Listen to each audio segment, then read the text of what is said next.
సభ్యులకు ఇవాళ పెత్తనం ఇచ్చినాం. 1000 ఆర్టీసీ బస్సులు నడిపే అధికారం మా ఆడబిడ్డలకు ఇచ్చినాం. ఇవాళ జిల్లాలలో పెట్రోల్ బంకులు నడిపే బాధ్యత మీకు ఇచ్చినాం. ఇదే కాదు, హైటెక్ సిటీ పక్కన 100 కోట్ల రూపాయల విలువ ఉండే భూమి మీరు తయారు చేసిన ఉత్పత్తులు అమ్మడానికి విప్రో, ఇన్ఫోసిస్, మైక్రోసాఫ్ట్ లాంటి ప్రపంచ దిగ్గజాలైన కంపెనీల పక్కన శిల్పారామం దగ్గర మా ఆడబిడ్డలకు ఇవాళ ఇందిరా బజార్, మహిళా బజార్ అని చెప్పి మీ ఉత్పత్తులను అక్కడ అమ్మడానికి మీకు ఇచ్చినాం. ఇంత గొప్ప అవకాశం ఇందిరమ్మ రాజ్యంలో ఆడబిడ్డలకు వచ్చింది. ఇవాళ అధికారం ఆడబిడ్డల చేతులు ఉండాలి, ఆడబిడ్డ చేతుల నగదు ఉంటే పిల్లల చదువులకు వస్తాయని చెప్పి ఇవాళ మేము ప్రయత్నం చేస్తున్నాం. ఆనాడు ఇంటాయన చేతుల నగదు ఉంటే చక్కగా పోయి బెల్ట్ షాపులు ఇచ్చొచ్చేటోడు, అంతేనా అక్క? అవునా కదా? నిజం చెప్పండి. ఆ ఎల్లా ఇంటాయన దగ్గర నగదు ఉంటే సాయంత్రం బెల్ట్ షాప్ వాడు పండుగ చేసుకునేటోడు. ఇవాళ మా అక్కల చేతుల నగదు ఉంటే పిల్లలు బడిపోతుండ్రు, పండుగ పూట కొత్త బట్టలు కొనుక్కుంటారు. బస్సు ఉచితంగా ప్రయాణం ఇస్తే 2-3 వేలు, 3-4 వేలు ఒక్కొక్క మహిళకు మిగులుతున్నాయి. 500 రూపాయలకు సిలిండర్ ఇస్తే మీకు న్యాయం జరుగుతుంది. ఇవాళ మీకు ఉచిత కరెంట్ ఇస్తే మీకు న్యాయం జరుగుతుంది. ఇవాళ మీకు రేషన్ కార్డు ఇస్తే మీ ఇంటికి సన్న బియ్యం వస్తున్నాయి. ఇవాళ ఇవన్నీ చేస్తున్నాం. అయినా ఇవి పరిష్కారం అంటే కాదు. మీ పిల్లలకు మంచి చదువులు ఇవ్వాలంటే మంచి పాఠశాలలు కట్టాలి. మీ కష్టాలు తీరాలంటే ఈ బోడబండ ప్రాంతంలో మీ తాగునీటి సమస్యను పరిష్కరించాలి. మరి ఇవన్నీ చేయాలంటే నేను ముఖ్యమంత్రి అయి 22 నెలలు కానికి వస్తుంది. ఒక్కనాడన్నా 3 సార్లు మీరు ఎన్నుకున్న ఎమ్మెల్యే అసెంబ్లీలో ఎప్పుడన్నా జూబ్లీహిల్స్ సమస్యలు మాట్లాడిండా? ఎన్నడైనా మాట్లాడిండా? ఎన్నడన్నా వచ్చే కాగితం ఇచ్చిండా?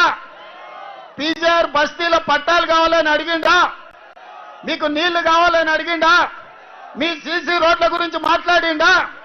మీ రేషన్ కార్డుల గురించి చెప్పిండా? మరి ఏమి చెప్పనప్పుడు 3 సార్లు అవకాశం ఇచ్చారు. ఇవాళ మున్సిపల్ మంత్రిగా కేటీఆర్ 10 ఏళ్ళు ఉన్నాడు. ఆ రోజు ఎందుకు ఈ సమస్యలు పరిష్కరించలే? అందుకే ఇవాళ ఈ బోడబండ ప్రాంత సమస్యలు పరిష్కరించాలంటే యువకుడైన నవీన్ యాదవ్ని ఇవాళ ఎమ్మెల్యేగా చేసి పంపించండి. మీ తరఫున మాట్లాడతాడు, మీ తరఫున కొట్లాడతాడు, మీ తరఫున కాగితం తెచ్చిస్తే చేయడానికి నేనున్నా.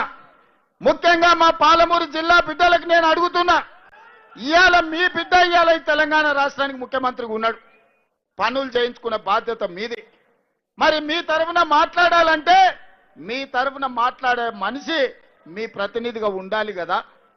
అట్లాంటిది వాళ్ళకు 3 సార్లు ఇచ్చిండ్రు. కేటీఆర్ కు 2 సార్లు 10 ఏళ్ళు మంత్రి పదవి ఇచ్చిండ్రు. బీజేపీ కిషన్ రెడ్డి ఇవాళ కొత్తగా సమస్యలు చూసినట్టు మాట్లాడుతున్నా. అయ్యో మట్టి ఉంది గీడ బుడుతుందని. కిషన్ రెడ్డి ఎక్కడి నుంచి వచ్చినవా నువ్వు? 2014లో దత్తన్న ఉండే, 2019లో నువ్వే మంత్రి అయినావు, 2023లో మళ్ళా నువ్వే గెలిచినావు. మోడీ 3 సార్లు ప్రధానమంత్రి అయిండు. మరి ఈ మట్టి తీసి సీసీ రోడ్లు వేయాలని మనం తెచ్చినవా?